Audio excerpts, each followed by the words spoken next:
WAKANOW has close to 400 employees across all regions in Nigeria, Ghana, Kenya, and Dubai, and the US.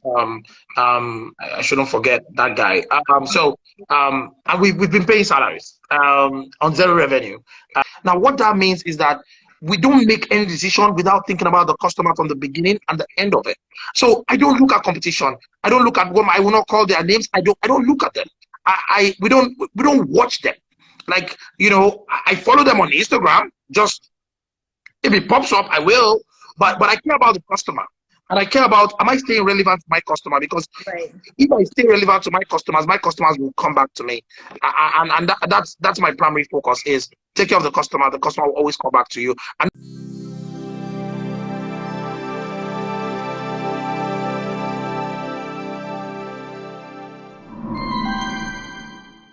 hi guys, welcome to my channel. If it's your first time here, welcome. My name is Sassy Funke and I'm a Nigerian travel and lifestyle content creator. Typically on my channel, I share flight reviews, travel vlogs, travel advice, anything to really help the average Nigerian or even African traveler make a better decision. If that's you want to make a better decision, click on that subscribe button and join the family. This particular video I'm sharing right now is going to be part 1 of my travel conversations series. In this particular video, I'll be interviewing the CEO of WAKANOW. WAKANOW being one of the leading travel portals in Africa. I'm going to be interviewing Mr. Adebayo Adedeji, and we're going to be talking about COVID-19, the impact it has on travel, what's going on in WAKANOW, the issues of trust in Nigeria and Africa, competition in the market. I really hope you find our conversation very insightful, informative, enlightening. I look forward to seeing your comments in the comment section below. I hope you enjoyed the video, and I will see you on my next video. Hi there, Mr. Bayo. How are you? I'm fine, thank you. It's amazing why people call me Mr. Bayo. My name is Bayo. There's no Mr. on my name. You know what? I'm always, people are sensitive, so I'm like, I'm not. I am half American, half Nigerian. I always default to my American side when it comes to my name. My name is Bayo. Bayo Lion, probably. Perfect. No, thank you so much for joining the live. Sorry for the, the technical difficulty, but we made it. No worries. No worries. Okay. I am quickly going to let everyone, first of all, thank you for everyone for joining the live. And I pinned in a comment there, so you know what we're talking about. We're talking about WAKANOW, travel and COVID-19. And some of you might be here and have no clue who WAKANOW is. And I think the best way to briefly describe it is a leading, African portal for travel. So when you think about, the Expedia, Africa's Expedia is WAKANOW. Yeah, am I right, Mr. Bayo? Oh, of course. Of course. Premier Travel Agency, the largest travel agency and the most innovative travel agency in the whole of Nigeria, and well, we're releasing some things that are up our sleeves now that I'm going to talk about a little bit of it here, and I'm excited to lead that business, and the business is just growing. We're looking to even expand across even more African countries, which is kind of interesting about what that offers. So. Amazing. Sorry, I think my camera flipped. Perfect. Okay, just to give people structure in terms of what's happening today, right?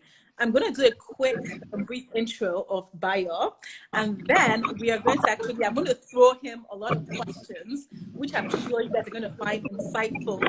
And towards the end, you guys can definitely share your questions and your thoughts. There is a tool in Instagram Live whereby I think it's the question mark one. Everyone can see this, and you can type in your questions in there. It's easier because scrolling through comments can be, tiresome. So just put your questions in there and we'll address them at the end of the conversation. Yeah. I think Bayo's internet is.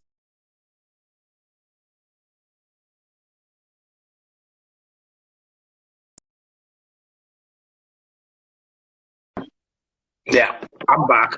So I for the life of me, we're trying to fix it. I have a a disruption on my internet that happens in the house, and we can't fix it. So I might go up periodically, but hey, I apologize. I just can't fix it. Like, my mobile internet is not strong enough for the house. I think we just have a disruption from something that flies by. So sorry. That's okay. I'm sure Nigerians can understand that. I know. I've been stuck in the US now for the past 3 months, and I'm eager to go back to Lagos. I'll be back in Lagos and be back in the team. My team, every time we have my team, which is 3 a.m. my time to about 1 p.m. You know, we're eager. I'm eager to go back, but being in the US also gives me opportunity to work on more inventory for us, and we're now getting additional local inventory within the US. Now you can buy local travel within the US on wakanow.com, which is actually amazing. Great. Okay, the quick introduction of Mr. Bayo Adedeji. I keep calling him Mr. Bayo, but let's work with it. He's popularly known as the Lion, has a broad and diverse mix of competencies, advanced qualitative training, and in-depth exposure to multiple business segments and companies. He has experience in big data, business intelligence, space planning, cost and financial planning, management accounting, cost accounting, and management. His brilliance and tenacity has helped shape a successful performance-driven career in finance and business optimization across various industries, especially in retail and technology. Bayo is currently the CEO and CCO, Chief Commercial Officer at WAKANOW Limited. He has prior experience working for multiple Fortune 500 companies such as Amazon.com, Walmart, Texas Instruments, and PetSmart, to mention a few. He's an excellent communicator, manager, and business leader with analytical acumen, goal-setting orientation, and trusted attention to detail. He's happily married and has 2 adorable children. Yes, that is the introduction. Number one, I did not write that. That's my assistant that gave that to you, I'm sure. That's fine. I think, what, it's only always like in moments like this, one has to share one's profile, I think that's probably the most serious, side of this life that we've laid down. Okay, so straight to my first question for you. Yeah. This pandemic, COVID-19, has taken the world by storm, right? And we'd really like to know what the impact specifically on WAKANOW has been, and what you think the impact to the Nigerian travel economy is going to be. And if you can talk about that fiscally, financially, it will be good. All right, great. I can't share full financials with you, but I'll go to the level that I can disclose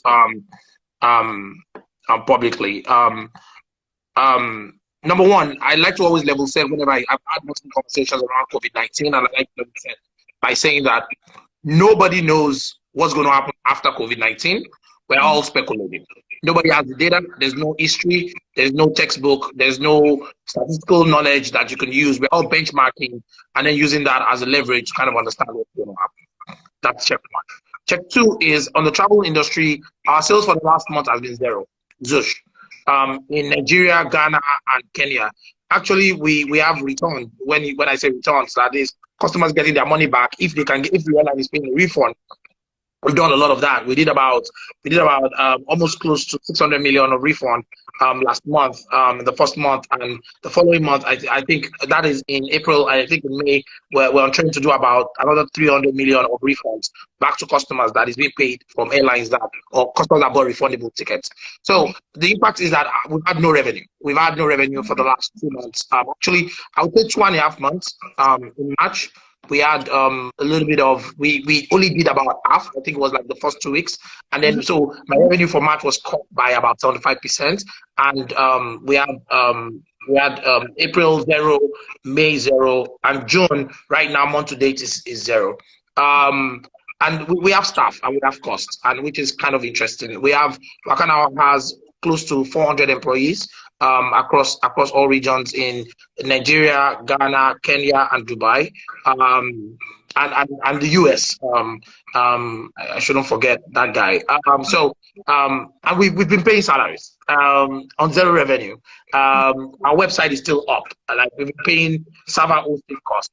We have fleet of cars, we have our office, our infrastructure, we have rent that is running our travel centers that we're still servicing. We have service charge that we have to pay for malls that we're still paying on, and so we're incurring costs at zero revenue, which is kind of amazing. And it kind of just talks about the resilience of the business that we have, is that we're able to do that, and we're actually still stylishly hiring, which is kind of amazing. Like, well, stylishly. And so for anybody looking for work, like, we're looking for talent, and we're always looking for talent. But what we've been doing is we have spent the time to just recalibrate our business and make sure that when we open back up, we're opening up the second version of our business. And because that's what we believe that it's going to happen. Let me talk about post COVID. Because a lot of people kind of speculate what's going to happen. Let me just tell everybody listening, all the people that have logged on, we all don't know. What we can do is prepare for the best. And I'll tell you this, there's a private company that is doing private charters between London and Lagos back to London. They're always full. People say people will not fly, but they're always full. Like, if I know it's a small sample and the flight is not cheap, but people are flying it because we still need to go where we need to go. You know, I come to the US quite a bit. I have to go to Dubai quite a bit. I have to go to Ghana quite a bit. I have to go to Kenya. I would still do those trips. I have to go to Ethiopia. I'll still do those trips. Like, you know, my birthday is coming up this year. It's a big number birthday. I want to travel. I want to go to Africa that I've never been. I probably still will go. That, you know, so I think we're going to all experience it together. We're going to learn together, and we're going to document it together what's going to happen post-COVID. But I don't think anybody knows. Right. Okay, so you mentioned specifically about how you feel people are still going to have that need to want to travel, right? And this ties in very well with my next question, right? So The Economist was talking about how, you know, post-COVID, they believe there's going to be more localized travel. So, for example, Londoners in the UK will focus more on going to, like, you know, the countryside rather than taking trips to Greece, to Italy. Do you think the same will happen, for example, Nigeria, rather than going to Dubai? Do you think they'll say, you know what, let's go to Ghana instead? Let's not, you know, go so far. Do you think that will come into place or not? There's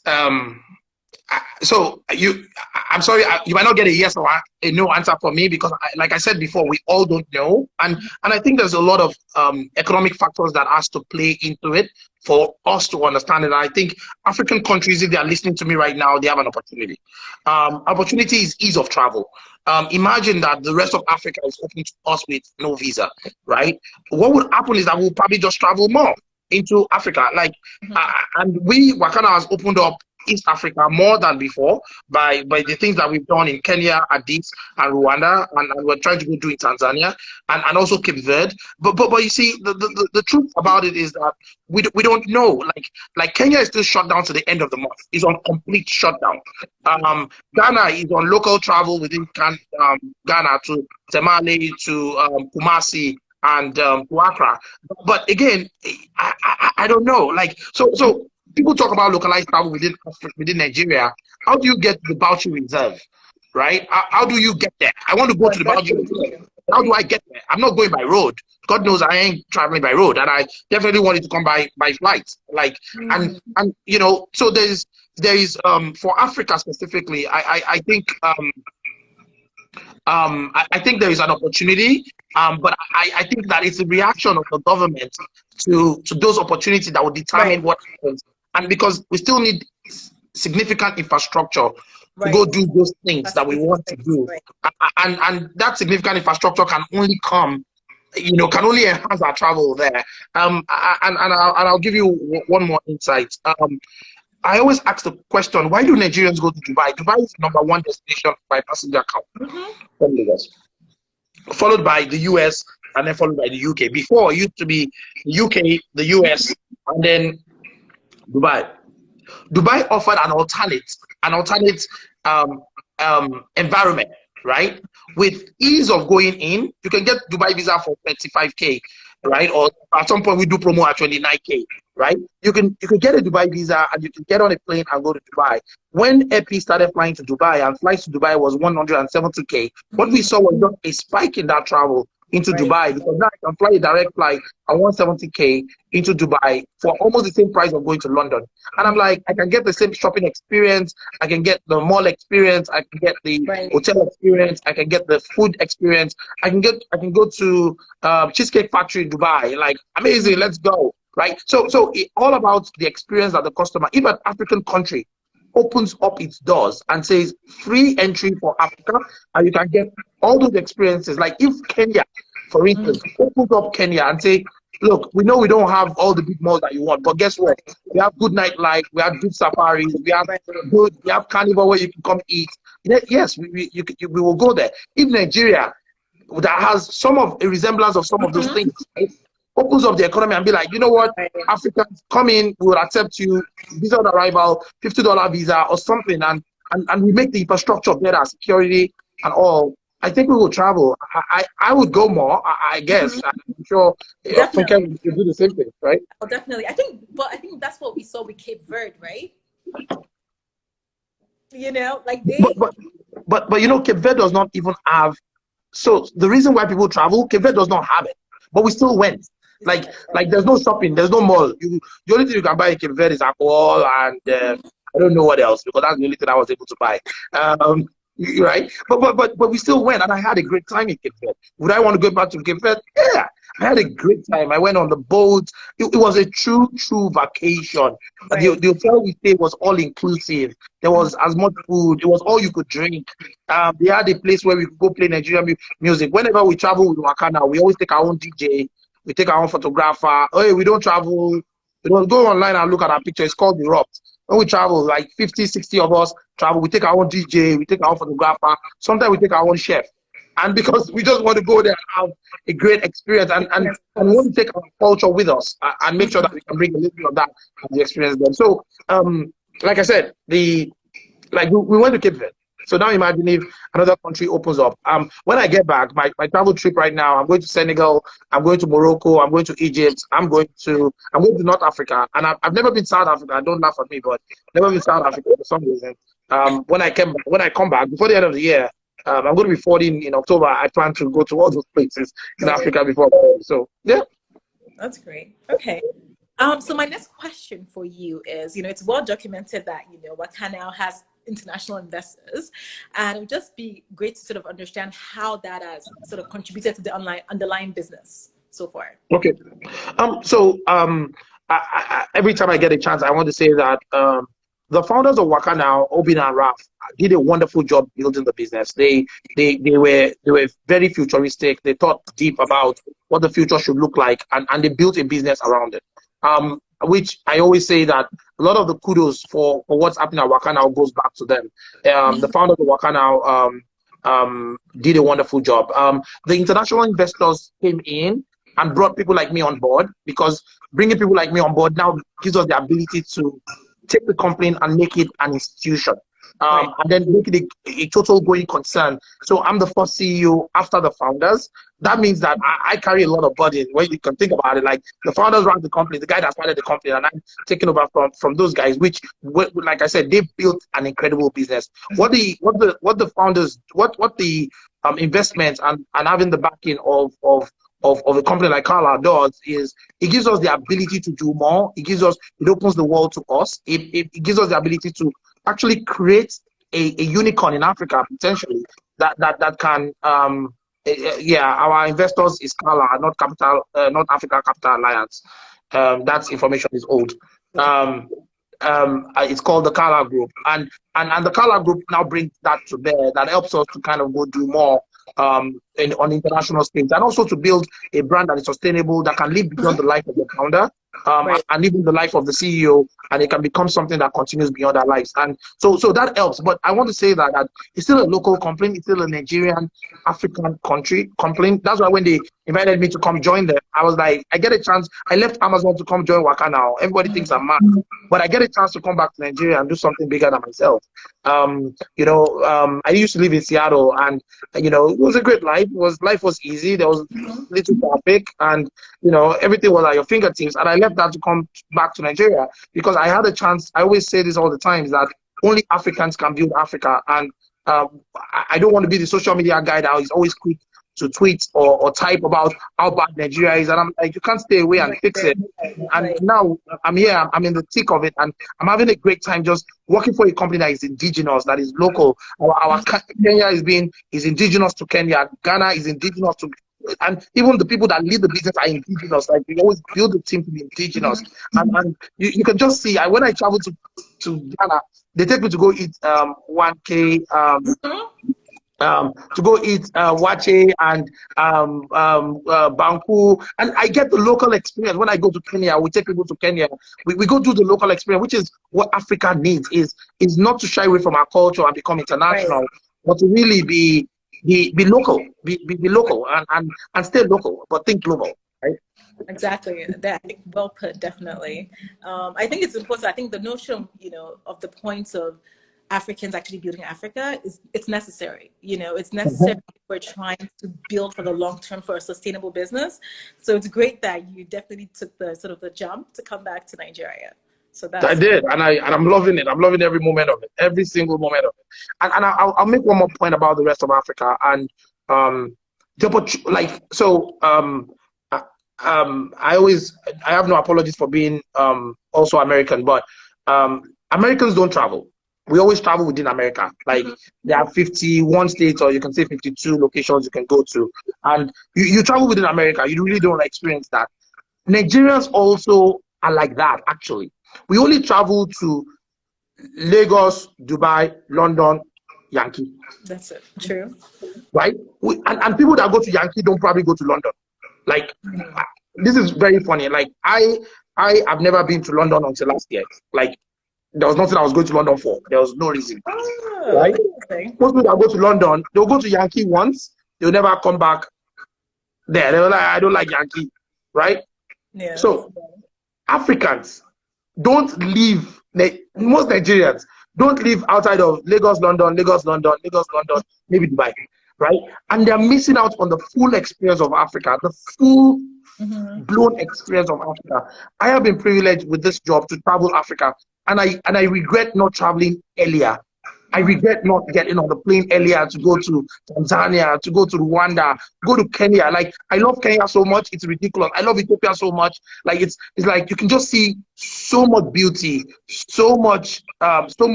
beauty, so much experience, so much culture. Like, you can see so much culture. You can see how the guys that jump, they're always jumping. Every time they want to dance, they're just jumping. You're like, guy, calm down. When you go to the Ethiopian club, you can see how they're using their neck to dance. You're like, this is interesting. Like, and it opens you up, and you start to think that there's so much in Africa. That's why but then foreigners come and experience Africa more than we Africans, which is crazy. Like, but I think there's definitely a shift, though. Like, a lot of millennials now are definitely, they're staying away from the London to Dubai. They're going to Morocco. They're going to South Africa. Definitely the older generation. Those places are Dubai, America, London. That's it. But again, I say that WAKANOW wants to be in the forefront of that and make sure that we open up Africa to Africans and even to the rest of the world, and take our culture with us and let people come experience our culture, and don't think that we all live on trees. We actually have nice hotels. We actually have nice places. We actually have nice pools. Like, if you go to the hotel in Addis, the name eludes me now, the Skylight Hotel in Addis, like, it's beautiful. Like, every single time, like, it's one of the best hotels I've slept in my life, and I've slept in a lot of nice hotels. Like name it. I've probably J Marriott, name it, like JW Marriott. I've slept in a lot of nice hotels, Versace Hotel, and I'm telling you, that hotel is beautiful, aesthetically just beautiful. Like, and you find even Intercontinental in Lagos, it's nice. Like, you find places that are nice, and we have nice beaches. You go to Landmark Beach now in Lagos, it's amazing. You go to Moist Club, you're like, yay, Lagos, let's go. Like, the opportunity is great, and I think we need to sell it more to the world, and that's what WAKANOW wants to do. Okay, that's great. I'm looking forward to seeing the work that WAKANOW does. You need to come with us. Yes, of course. Okay, so my next question, because I know I definitely want to keep some time for Q&A at the end, is there has been a lot of consolidation in the industry with travel starts and certain players like, Jumeirah Travel sort of repeating. How does WAKANOW view this fast-changing landscape of the African travel industry?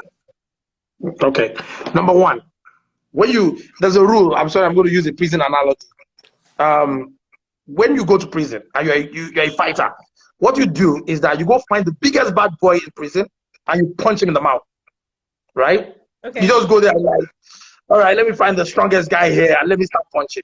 Um, I was looking online yesterday and I found some things about WAKANOW being a bully, and then I have a name called Bio Lion, which is very synonymous with bullying people. Um, and I laughed and I laughed and I yes, the landscape is changing and the customer is changing, and WAKANOW needs to continue to reinvent itself to be relevant and not die and not become an older brand, and instead continue to refresh itself to become a newer brand. And that's exactly what WAKANOW is doing. WAKANOW does not. I don't focus on competition, and a lot of people always say, Bio, you need to be looking at what TravelStyle is doing. I really don't. And it's funny when I tell people that I don't. I focus on the customer. I don't give a hoot where what anybody else is doing. I care about the customer. It's what does the customer want? What can I take care of what the customer wants? Can I be in front of the customer? Can I take care of the customer? Can I make sure that I'm front and center? When I joined WAKANOW, and for anybody that knows Amazon, they will know that where this is coming from. The first thing I did was I set up 7 leadership principles. And those 7 leadership principles are the things that guide everything we do, every project we do, every decision we make, the way we treat our employees, the way we talk to ourselves, the way we deal with our customers. And the first rule there is customer focused. Is this? I think this is an Amazon. This is definitely from. I told you now. I told you. Don't judge me. Don't judge me. No, okay. And even when I worked at Walmart, every great company in the world has set up principles that guide them. And WAKANOW has 7 of them. And the first one is customer focus. Now, what that means is that we don't make any decision without thinking about the customer from the beginning and the end of it. So I don't look at competition. I don't look at what I will not call their names. I don't look at them. We don't watch them. Like, I follow them on Instagram. Just if it pops up, I will. But I care about the customer. And I care about, am I staying relevant to my customer? Because if I stay relevant to my customers will come back to me. And that's my primary focus, is take care of the customer. The customer will always come back to you. And that's why I am one of the most accessible CEOs in the industry. If you have a problem with WAKANOW, you tweet at WAKANOW. Actually, when you said you wanted us to use the WAKANOW page, you can tell I'm on the WAKANOW Instagram. I'm on it. I'm the CEO, but I'm inside the WAKANOW Instagram. Somebody messages us. Sometimes I would actually quickly interject now and say I was actually very impressed because someone did make a comment on my page about maybe an issue they had with an airline, and you responded directly to it, which I don't ever see in the African travel. So I was very impressed by that. So definitely something. And the person, so that issue, the person tweeted on Instagram. Somebody picked it up. They sent it, sorry, on Twitter. Somebody sent it to me. Actually, somebody started tagging me on it. I responded because at the end of the day, that customer trusts me. And I always tell people that travel is not a 10 naira business. It's not an Uber ride. It's not a Taxify ride. It's not buying a car. It's not buying. It's a 250K transaction, right? That means that is 250,000 naira, right? That means that you trust me to give me 250,000 and sometimes over 1 million to travel if you're flying business class. I must take care of you. Even though most of it is not my money. Most of it is not my money. Most of it, but I collected it on behalf of somebody else. Right. I must take care of you. And the more Nigerian companies actually change their focus from competition to customer, the better we're going to be. Now, we pay attention to make sure that we are competitive just in essence of taking care of our customer. But at the end of the day, I always tell people that you can't compete on price. You can only compete on value, right? Because price is an ever losing game. I lose money, you lose money, but we can compete on value. And I want to make sure that your interaction with WAKANOW is of topmost value and you're getting value for your interaction. And that's why I tell people that if you have an issue, tweet my handle BioLion1 on all platforms. Like you tweet, you message, I will see it. Or somebody on my team will see it. When I'm busy, I give my phone and all my assets to somebody else to manage for me, so that we are always there for you. You can email Jeff Bezos at Amazon and you will probably get a response. That's why it's the #1 company in the world. Like, it's not rocket science. Like, as CEOs, as head of business, you cannot get cockier than the guy paying you.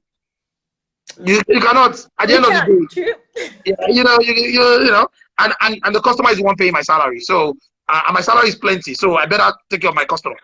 Yeah. No. I think that attitude is going to go a long way to the success of WAKANOW. No doubt about it. As a customer, for me, I think customer experience, especially for airlines, it matters to me. If an airline I feel is not treating me with that level of like individual care and it's like blanket, I personally don't give them my business anymore. I just switch. It's easy as that. And in times like COVID, whereby people are going to be fighting for business, whoever is going to win is who's taking care of the customer, who feels like they've been attended to. That's what's going to happen. So it's a lesson for, I think, a lot of companies in different industries. So I'll give you my snippet about this. The referendum of sale, the referendum on your business is a sale from the customer.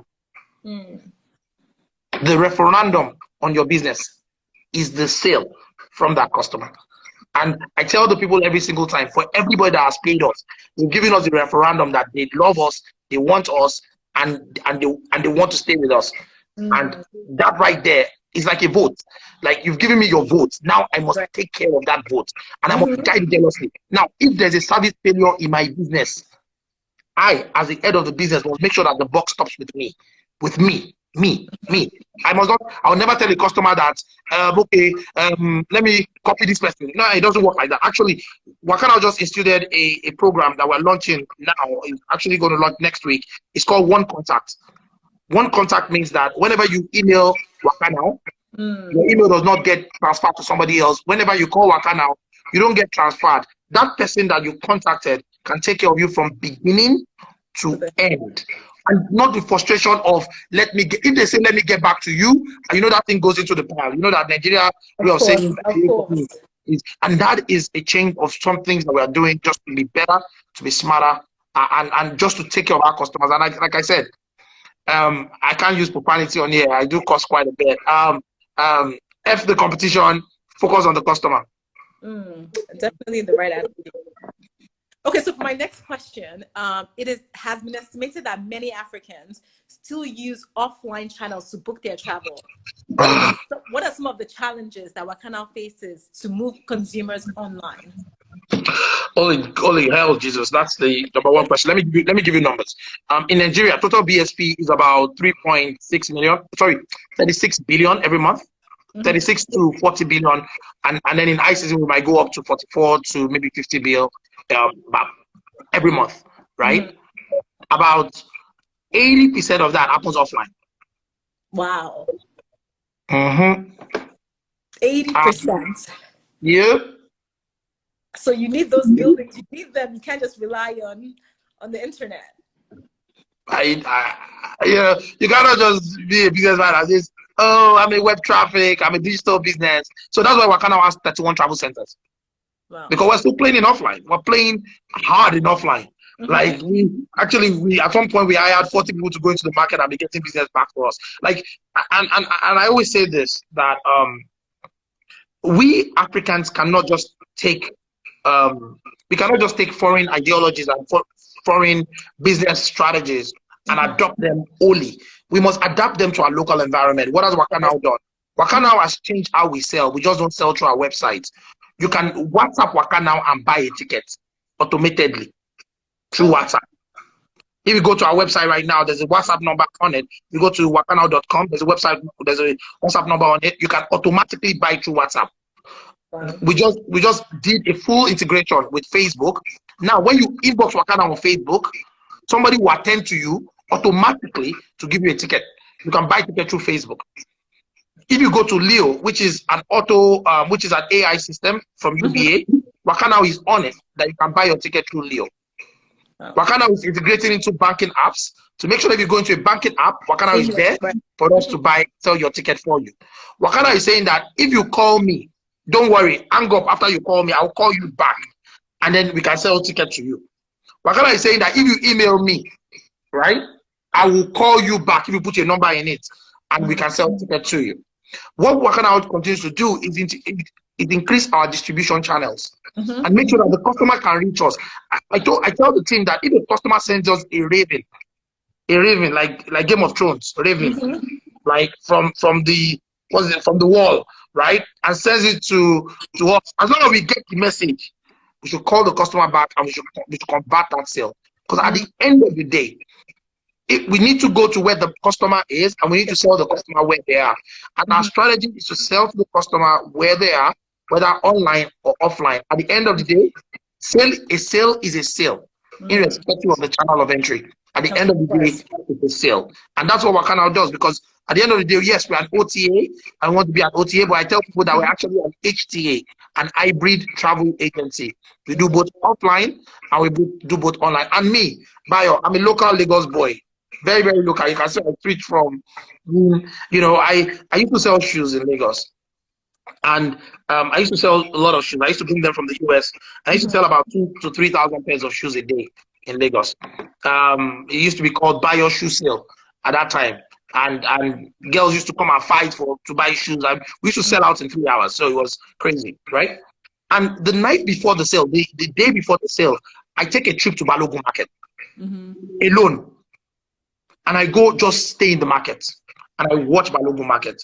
And I tell people that with all the online platforms in Nigeria and in Africa at large, Balogun Market remains the singular biggest business. The singular biggest business. It's the singular biggest mall in the whole of Africa. And people would come all the way from Cameroon, come all the way from Ibadan, come all the way from Enugu to come and shop in Balogun and the Market. And they're doing something right.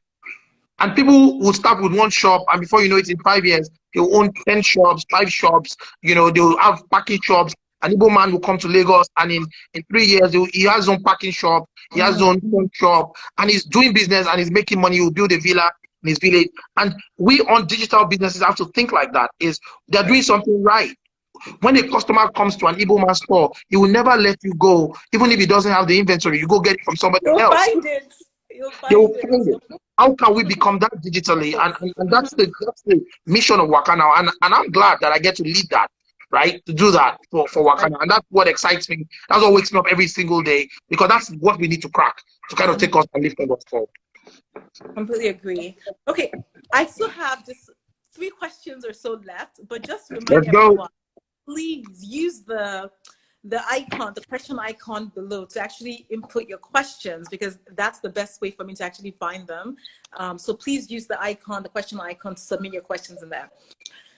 This is a very, to the point question. How do you guys handle issues of trust and fraud in Nigeria? In God I trust, all of us pay cash, so we don't issue ticket or credit. So it's hard. We do have some cashbacks on cards. And we've been able to, the card system in Nigeria is kind of super secured, in the sense that, and in travel, because it's a high value ticket, people don't use fraud cards to come and buy travel. It's hard, like, because you have to fly. Because if we find out that you're fraud, then we're going to cancel your return leg. Right. So we don't have as much of it, but we have some issues of internal not truthfulness, and for someone like me that I've lived abroad for a long time, I struggle with it, and I always do this every single time I get, for every Nigerian listening to me. We need to all just learn to always say the truth, and I always say it starts from little things. In Nigeria will tell you that I'm on my way, and 3 hours later you're still calling him that guy, where are you, right? And when I first came, it used to just piss me off, like, why? And how do we deal with that? Because that means that people don't keep to appointments, they don't keep to time, they don't keep to contracts, they don't. So I'm taking it even broader than fraud, and say just the way we do business is different. You know what I say? We invent around it. Right. I can't solve. I'm not a church, right? I can't convert everybody to the religion. So what I can do is I can invent around it. What do we do? When you come to WAKANOW to have a business discussion, you sign an NDA to start with, not the agreement. You start looking at these people that, if you're supposed to come to a meeting and you're 30 minutes late into your meeting, we'll reschedule your meeting even when you come. Except we are the ones on the receiving end, they will talk to you where you are. But we kind of now start forcing that culture to happen. WAKANOW meetings, if you are 5 minutes late, you pay a fee, you pay a fine. Like, you pay a fine. And I think it goes back to that notion of, you cannot change the world, but you can change yourself, you can change your friends, change your immediate environment. And we're starting to see that translate, where an employee does a fraud and another employee reports that fraud because of the trust that we built. A lot of employers don't build trust with their employees. You know, you don't pay salaries on time. When there's an issue, you don't tell them. You don't communicate in front of it, and you expect them to be loyal to you. So I take it as an employer and say that I own the first responsibility of trust to my employees and to my customers, and then I can hold them accountable when they don't reciprocate that to me. And that's how we treat it, which is kind of not the answer you're looking for, but that's how I look at it. No, it definitely touches on the points that I thought about. So definitely, that's a great way to have that. I think I'm going to give us just 4 minutes to answer the next 3 questions. So really quick, sharp answers, so I can give some time. What do you believe Nigerians travel for most? For health, for leisure, for fashion, education? What do you think we travel for most? Oh man, this is tough, man. Oh my goodness. I'm not sure I can answer that, honestly, because the reasoning for travel is so diverse. Like, it's more than that. There's jackpot travel. You know what jackpot travel is, Abby? Jackpot travel. Like, I'll buy 2-way ticket, but when I reach there, guy, they have to hack me away before I come back, right? So the reason is enormous. I think that the people that are traveling for vacation is starting to increase. And that's why in the summer you do see a spike in travel. Right.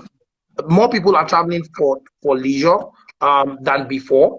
But there's still a big chunk. And I will say this, that corporate travel still makes up about 40% of the market. Corporate travel. So corporate travel is still the biggest singular chunk of travel, which is related to travel. The oil companies travel, people change schedules, and people travel. Gone with the wind travel. I like that. Actually, you know what? We should go coin that word and probably start a business or gone with the wind travels. Like, some guy came to WAKANOW and he wanted to go to Samoa Islands. And I was like, what? He said, yeah, I'm going to Samoa. I was like, what? The Samoa Islands is after Australia. No, I know, in Nigeria, no, where? Where was the guy? Nigeria. Okay. And I asked the guy that, so when are you coming back? The guy looked at me and laughed. He said, oh God, I'm jackpotting to Samoa Islands. You know, that was, for me, I was like, oh wow, interesting. Interesting, like Samoa Islands. You know, so people travel for multiple reasons, and you know, education travel too is high. A lot of people have kids abroad in the UK and in the US. A lot of people, actually, we started to see more travel for education in Dubai. We're starting to see more travel for education in Canada, and over the last couple of years, we've also seen migration to Canada for jackpotting. So sorry, that word has kind of stuck with me. I kind of like it a lot for jackpotting. So Canada is winning right now. Okay. Quickly, I love the idea of pay small. You know, and I actually think believe that's another reason why people actually love WAKANOW. I just I love the name, but I love the concept because, you know, how many people have money to just drop like that? How successful has it actually been, and how many people actually use it? I'm not frozen. Sorry, Pay Small remains one of our most successful products. It's just amazing. Actually, just so you know, for everybody listening, we're launching Travel Now, Pay Later, which is crazy. We're launching it. We're launching Travel Now. You know, we're launching so many other finance products, but Pay Small is successful.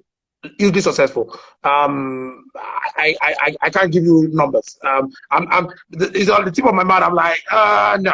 But it's very successful. And I think one of the things, and it goes back to one of the things that we've learned, is it became more successful when we paid more attention to the customer. I was at the travel center and a customer told me www.wakanow.com, WAKANOW.com. Yeah, you can see how quickly my head sees sail. And you know, so I was at the travel center one day and a customer came in and said, I want to buy a ticket. And we they looked for a ticket, and the customer then said, okay, I'll come and pay tomorrow. Right? You know, that I'll come and pay tomorrow. And when the customer said I'll come and pay tomorrow, the customer was almost walking out. And I was like, tomorrow, so I'll wait till tomorrow. And the customer said, I have small. But pay small, that's the minimum pay small was 7 days. I think so. Maybe 7 days or 2 weeks was the minimum pay small small. I was like, good. I called the office and said, can you just change the tenure to 24 hours, 48 hours, 72 hours, and then 1 week? And we immediately, by the next day, we had launched 24-hour pay small small. Wow. And 24-hour pay small small immediately became 15% of our business.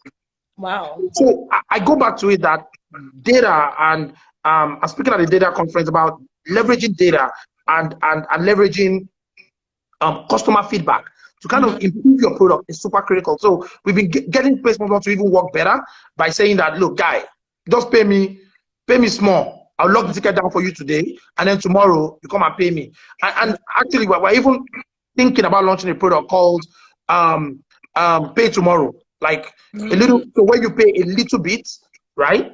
If you don't pay the balance by the next day, you lose that what you paid. Right. But it's a little bit, it's called lock it down. We're thinking about lock it down. And like those are the things that Nigerians need, because sometimes I've seen a guy that each his transfer limit and he could not transfer the whole price of the ticket, but he needed the ticket same day. And it's about innovating around the customer, thinking about the customer, and then creating product. This is very successful. And please, all my competitors listening to me, don't listen to me right now. It's not successful. Don't do it. Just leave us alone there. And let us continue.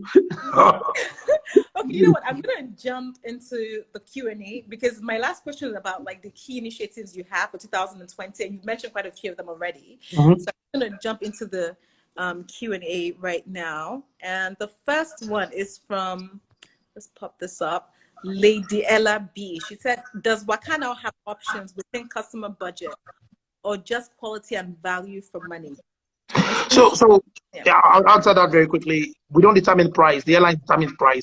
But what we can do is that if you call us and tell us that, hey, I want to go to Dubai, I only have X amount, we can find you options. That's what we can do. And we can continue to find you options to make sure that we can fit within your budget. And honestly, and that's why we talk about the pay small small product, allows you to kind of pay as your budget comes along, so that you don't have to, because we don't really, I'm not the owner of the plane, somebody else owns the plane, I'm just collecting a commission on what I sell. So it's, they determine the price, and but the dependency is on both of us to kind of figure out how we kind of make it work. So if that kind of answers the question. Great.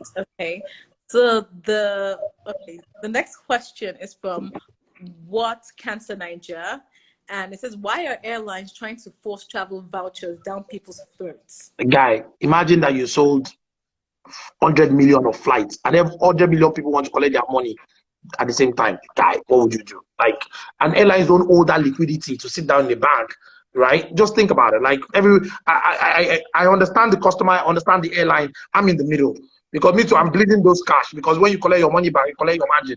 So I'm in the middle, and we have costs, and we have operating costs. We have to store the airplanes. Like, so I think having consideration on both sides is important, and I think just finding that middle ground for both of us is important. So yes, I think I actually listened to a session. I think the FT did a boardroom session, and the CEO of Ryanair was then speaking to this too, that you have to look from the perspective of the airline, how, you know, the liquidity they have.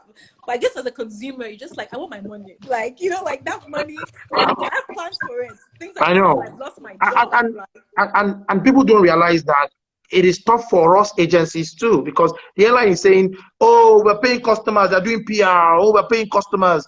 And then the airline, to us, they'll say rules. The guy, we're not refunding this one, we're not refunding this one, we're not. Then the customer comes and says, I saw a video, this airline said I'm refunding. We're like, they are not refunding. And we have to be advocates of the airline. So we cannot expose to you the information. And that's why what I did on WAKANOW was, on our website, I launched a page called COVID-19, where you can click and see all airline rules. So I made it public, because I was like, they're putting me in the middle here. I'm just going to make it public. If you don't want, if the airline wants me to take it down, they should change the rules.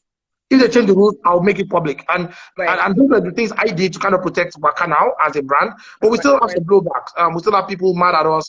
But what I can assure people is that if there's a refund, the day we are paid, we're paying. Like, there's no story. But I cannot pay you until they pay me. You know, like, guy, you understand?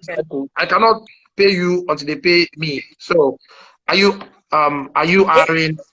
Underscore XO, this Aisha said, are you hiring? After hearing this, I need to work for WAKANOW. If you are as good as sliced bread and you are better than cupcakes, we can definitely talk.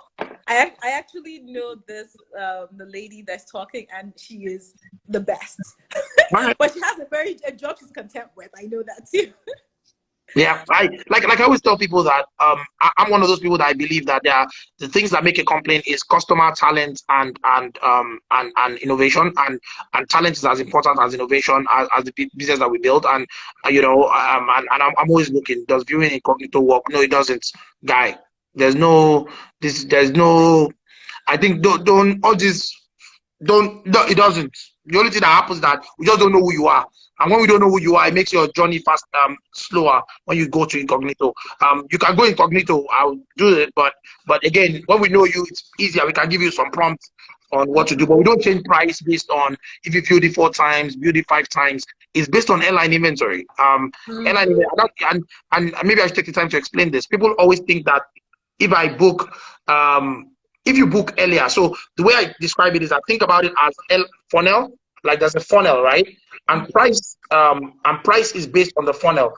And the lower part of the funnel is lower booking class, and the lower booking class is cheaper. So if you buy early, you're able to get every single seat in that lower booking class.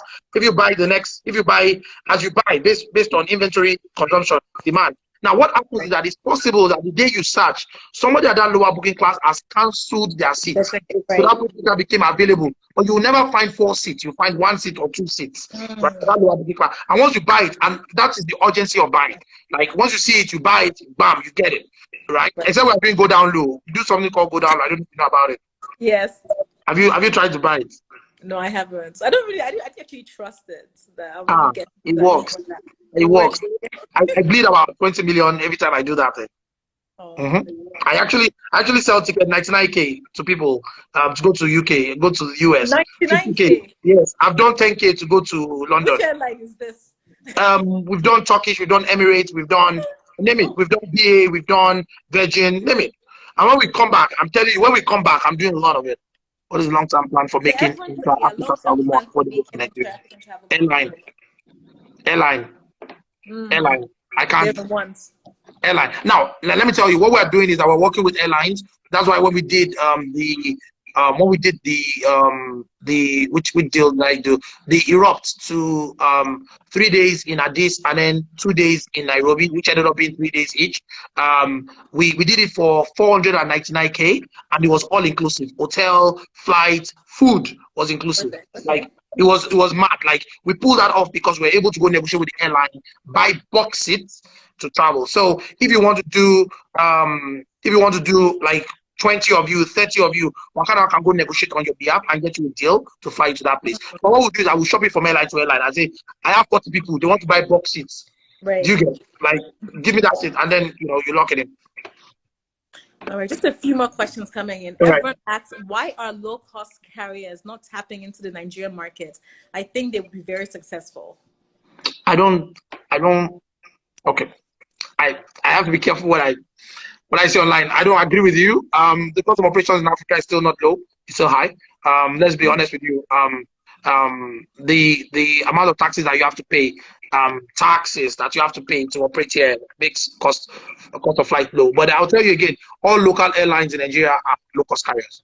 You're paying less than $100 to fly from Lagos to Abuja and come back. That's cheap.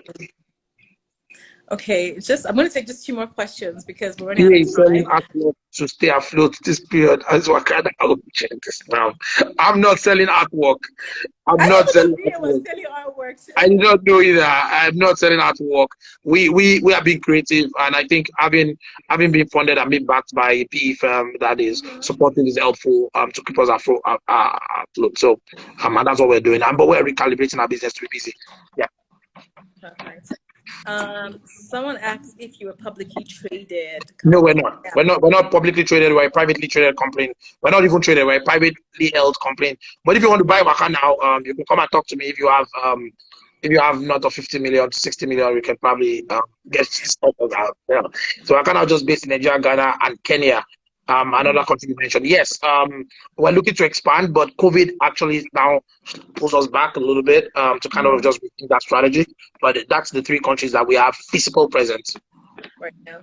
Okay, that was the last question. I want to say, because I know it's right on time right now, a huge thank you for, agreeing to come on Instagram Live.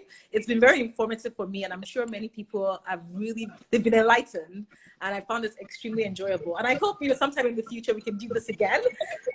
But thank you I'm so going to much. charge you the next time. Sorry? I'm going to charge you the next time. Charge?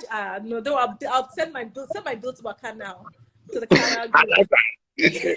Thank you for having me. This has been fun. It's been very academic, but it's been super fun to kind of chat with you. And I'm glad. And for everybody listening, I look forward to your business. I hope you can pick WAKANOW to do business with us. And Funke, let's plan a trip together. Let's go do something. Let's go document something together. I think we're working on a couple of those things, and we can definitely leverage you to kind of just go experience a new place together, somewhere that you've never been, and and let's experience it together. That sounds like a plan. You've heard it. Yeah, I have, witnesses here. yeah, But thank you everyone for absolutely. engaging and for your comments and everything. Thank you so much. Yeah, And I guess I'll absolutely. see you next time. Well, thank you Yeah, so much, Baya. yeah. Bye. Bye.